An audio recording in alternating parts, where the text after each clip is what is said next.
Deməli, bu bizim yeni başladığımız bir işimizdir. Çöl hissədə kanalizasiya xəttlərini göstərirəm sizə. Bu hissədə darvaza olacağın qabağında izqara. Bu onun üçün qoyulub. Buradan ikinci mərtəbənin quxnasına kanalizasiya xətti qalxır. Bu yağış sularının axıntısı üçün qoyulub. Burada belə bir kanalizasiya xətti çəkilib. Burada da həmçinin içəri mərtəbənin kanalizasiyası üçündür. Paltaryan yeri. Bu da sistemdə tutulma baş versə onun təmizlənməkdən ötürüdür. Deməli, bura beton gedəndə hardasa bu səviyyələrdə, bu səviyyədə belə oturba kəsilib təzədən səviyyəyə uyğun qoyulacaq. Belə bir işdir.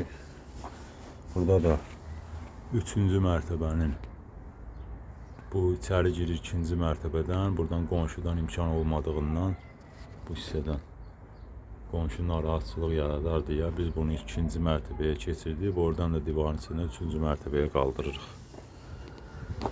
Da belə bir işdir.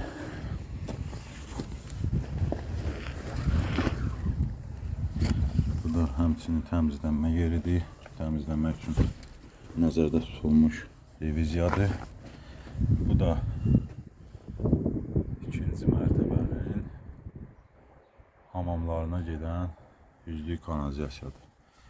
Burada ona görə divarın içinə salmadıq ki, o tərəfdə armaturlar kəsilmirdi. Burada armatur kəsiləcək deyə, kəmərə ziyanlıq dəyməsin deyə biz bunu bu cür çəkmişik.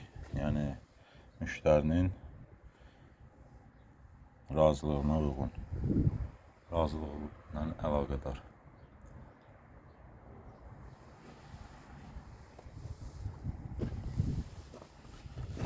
Bu da təmizləmə yeridir. Buradan çıxır çölə. Gələcəkdə burada bir bu hissədə hamam tualet olacaq deyə onu da ora üçün nəzərdə tutmuşuq.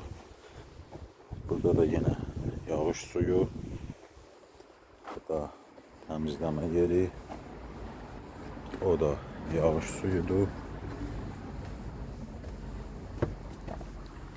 Burada da bu hissəyə gedən, orada da çöl quxnası, manqalxanası, bir də hamam tualeti olacaq deyə bunu indidən atmışıq ki, həyət trampovka olunanda bir də təzədən qazılma işləri görülməsin.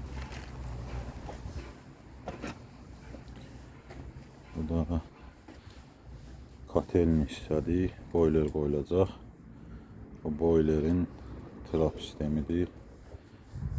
Buradan da qalxır kombilərin altına trap. Burada da bu hissədə, birinci mərtəbəyə giriş hissədə bura açıq qaldığından yağış suyu axmasın deyə, ortalığa yayılmasın deyə orada da balaca bir trap qoyuruq.